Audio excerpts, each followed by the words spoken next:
Selamat datang di Story Kumala.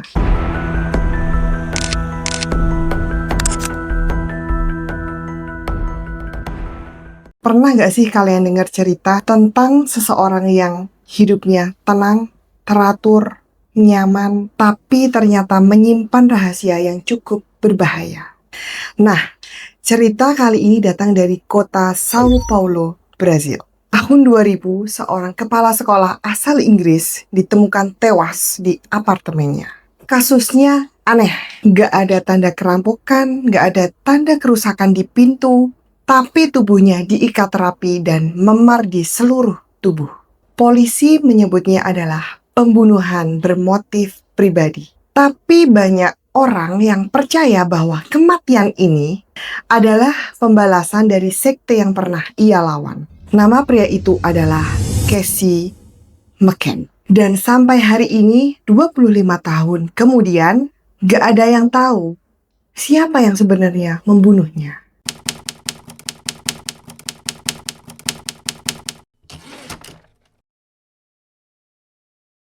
Casey McCann lahir di Inggris pada tahun 1954. Tipe orang yang disenangi oleh muridnya. Casey aktif di gerakan yang cukup beresiko, anti-sekte atau cult movement. Tahun 1980-an, di Inggris banyak kelompok yang bisa mengklaim bahwa dirinya dapat menyembuhkan jiwa. Tapi, di balik itu, ada praktik cuci otak, penipuan, bahkan kekerasan seksual. Salah satunya adalah Unification Church, atau yang biasa disebut MONIS. Casey ikut organisasi yang secara terbuka mengkritik kelompok ini. Ia menulis artikel, ia mengikuti kampanye, bahkan membantu keluarga yang kehilangan anaknya karena direkrut oleh sekte. Tapi tentu saja, langkah ini bikin dia punya banyak musuh. Beberapa kali dia menerima ancaman lewat surat, dan kadang juga ada yang menunggu dia di depan rumahnya. Tapi Casey bukan orang yang gampang takut. Ia tetap aktif, terus berbicara sampai dengan tahun 1990-an. Ia memutuskan untuk pindah ke luar negeri. Katanya sih pengen hidup tenang, jauh dari kontroversi. Dan pilihannya jatuh ke Sao Paulo, Brazil.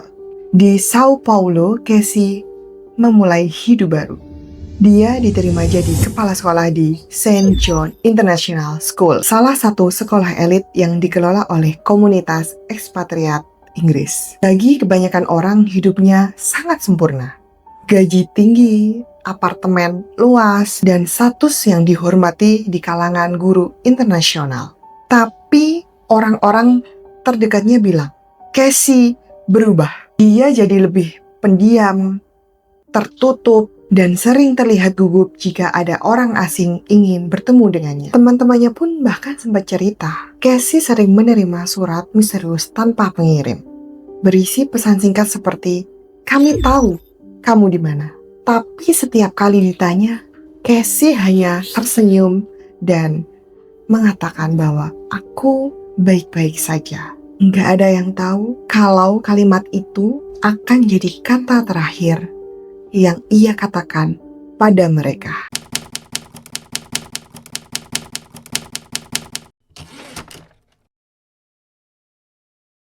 Pada 8 Februari tahun 2000, seorang pembantu rumah tangga datang ke apartemen Casey seperti biasa. Tapi pagi itu, suasana terasa berbeda. Lampu ruang tengah masih menyala dan pintu depan tidak terkunci. Saat masuk, pembantu itu memanggil Casey. Gak ada jawaban. Ruangan terlihat rapi, tidak ada tanda keributan sama sekali. Tapi, begitu masuk ke kamar tidur, ia terkejut dan langsung berhenti. Casey ditemukan di lantai hanya dengan menggunakan celana panjang. Tangannya diikat dengan dasi sutera dan lehernya penuh dengan bekas memar. Tidak ada darah dan pukulan benda keras. Tapi jelas, dia dibunuh dengan cara dicekik. Barang-barangnya tidak ada yang hilang. Dompet, paspor, dan semua barang mewahnya masih ada. Tapi satu benda lenyap, yaitu buku hitam, catatan milik Casey. Buku hitam milik Casey berisi nama-nama anggota sekte dan catatan pribadi tentang rahasia yang telah ia kumpulkan selama bertahun-tahun. Polisi setempat langsung melakukan penyidikan. Tidak ada tanda paksa masuk, yang artinya Casey mengenal orang itu. Dari hasil forensik, waktu kematian diperkirakan pukul 10 malam hingga tengah malam. Polisi menanyakan ke penjaga gedung, siapa orang terakhir yang datang malam itu. Tapi tidak ada catatan tamu. Kasus Casey langsung menjadi berita besar di Inggris dan Brazil. Tapi yang bikin publik bingung adalah ada dua versi cerita berbeda. Versi pertama datang dari polisi Brazil. Mereka mengatakan bahwa kasus Casey ini merupakan kasus hubungan pribadi. Mereka menemukan indikasi bahwa Casey mempunyai hubungan dekat dengan pria muda lokal yang terakhir kali terlihat masuk ke gedung malam sebelum pembunuhan. Tapi pria itu menghilang dan tak pernah terlihat kembali. Versi kedua datang dari rekan-rekan Casey di Inggris. Mereka menolak adanya teori hubungan asmara. Menurut mereka, Casey tewas karena pekerjaannya aktivis anti-sekte. Casey mungkin diserang oleh orang yang dendam atau orang yang mungkin ingin membungkamnya. Salah satu rekannya, Lady Devnivin, pernah berkata, Casey bukan orang yang punya banyak musuh di kehidupannya, tapi dia punya banyak musuh karena kebenaran yang ia tahu. Sejak itu, penyelidikan mulai terhenti, saksi diam, bukti hilang, dan kasus perlahan ditutup tanpa hasil.